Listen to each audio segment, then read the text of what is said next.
It is 2 a.m. You are completely exhausted.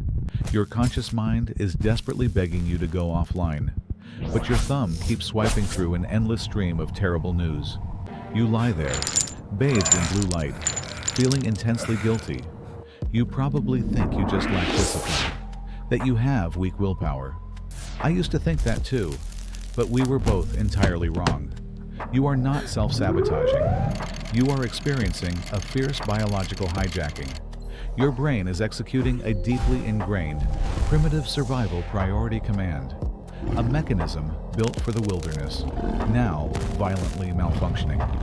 It is a hostage situation, and your nervous system is the captive. Deep inside your temporal lobe lies the amygdala, acting as a hyperactive radar dish. It is constantly scanning your environment for catastrophic risks. This is driven by what neuroscientists call the negativity bias.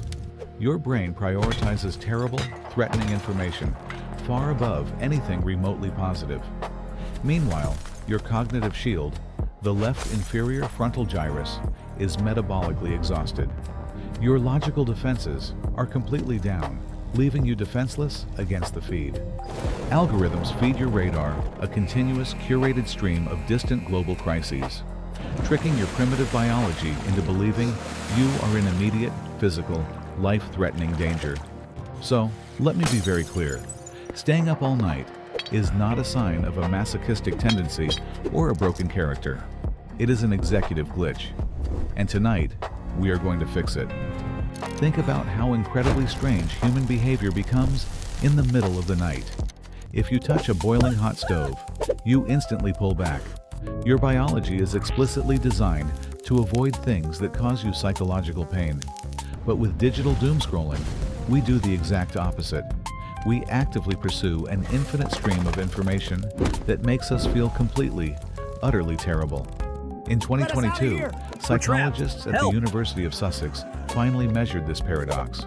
They wanted to analyze what actually brings human beings psychological joy. They gathered data on 21 of the most common daily leisure activities. Reading a book, playing a musical instrument, and listening to music ranked incredibly high. These purposeful activities trigger a state of flow, creating genuine psychological reward.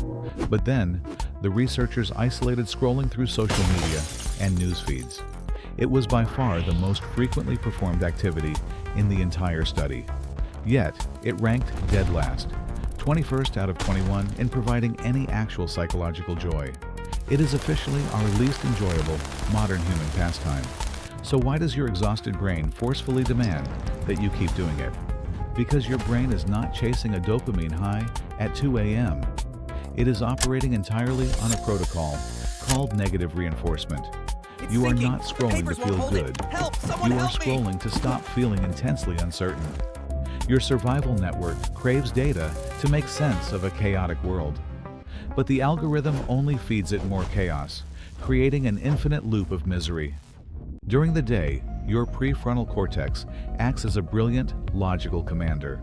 It critically evaluates risks, suppresses wild impulses, and keeps your raw emotions firmly balanced. But by 2 a.m., that logical commander has completely run out of energy. Neuroscientists refer to this vulnerable state of severe fatigue as ego depletion.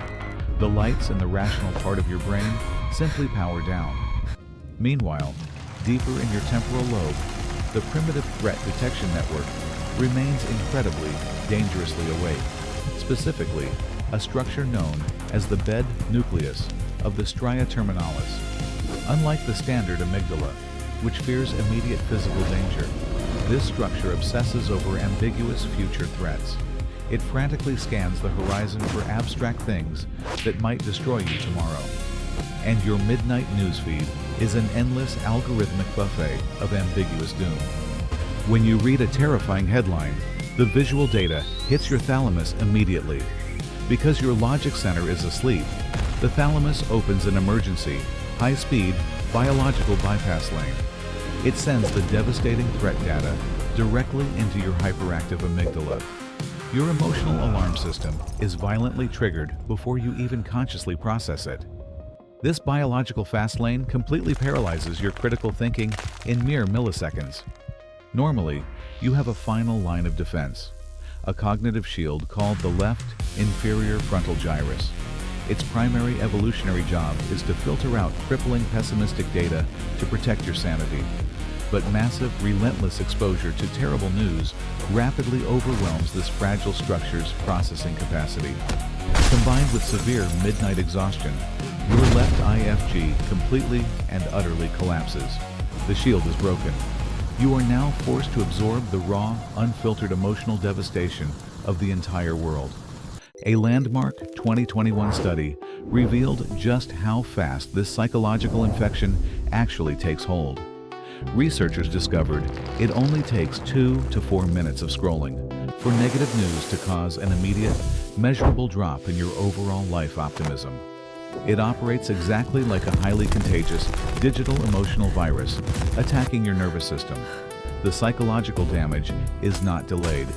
It is shockingly instantaneous. This rapid exposure locks your brain into what psychologists call mean world syndrome. Your mind begins to construct a deeply distorted, highly cynical framework of external reality. You start genuinely believing the entire world is vastly more dangerous than it objectively is. The algorithm eagerly supplies endless confirmation bias to support this terrifying new worldview. You are now observing reality through a completely shattered, fundamentally hostile psychological lens. But the most insidious mechanism of doomscrolling is a psychological process we can call the alchemy of anxiety. At 2 a.m., you are reading about distant macroeconomic collapse or global geopolitical warfare. Your amygdala responds by aggressively flooding your bloodstream with pure cortisol and adrenaline. But you cannot physically fight a failing economy from your dark bedroom. With nowhere for this chemical panic to go, the brain desperately hunts for a local, solvable threat.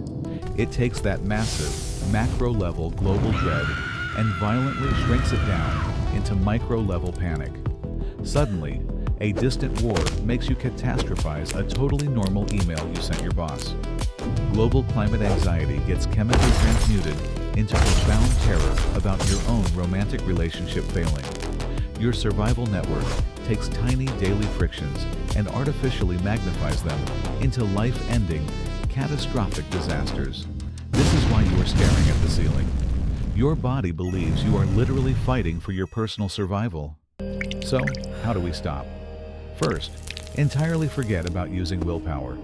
Relying on discipline at 2 a.m. is a complete biological joke. You cannot outthink a survival protocol when your logical commander is totally metabolically dead. Instead, we must manipulate your environment to trick the threat radar into turning off. The same researchers who measured the damage tested a brilliant neuroplasticity-driven behavioral intervention. They called it kindness scrolling, deliberately consuming 2 minutes of purely altruistic, positive human behavior. The results were absolutely immediate. The threat network stayed completely silent, absorbing signals of safety, because social connection signals to your primitive brain that the tribe is entirely safe. But to fully recover, we must return to the Sussex data. You must engage in intentional, high-flow leisure activities, reading, playing music, or creating art. This deliberate focus mechanically silences the background anxiety of the default mode network. But the ultimate neuroscientific override requires establishing brutal, non-negotiable, chronobiological boundaries. By physically isolating the device, you sever the radar's connection to the hostile algorithm. This protects your natural melatonin cascade, allowing your exhausted brain to finally, blessedly downregulate. Because doomscrolling is not a modern weakness. It is an ancient survival strength operating entirely blind. It is time to manually override the protocol, forcibly unplug the radar, and finally go to sleep.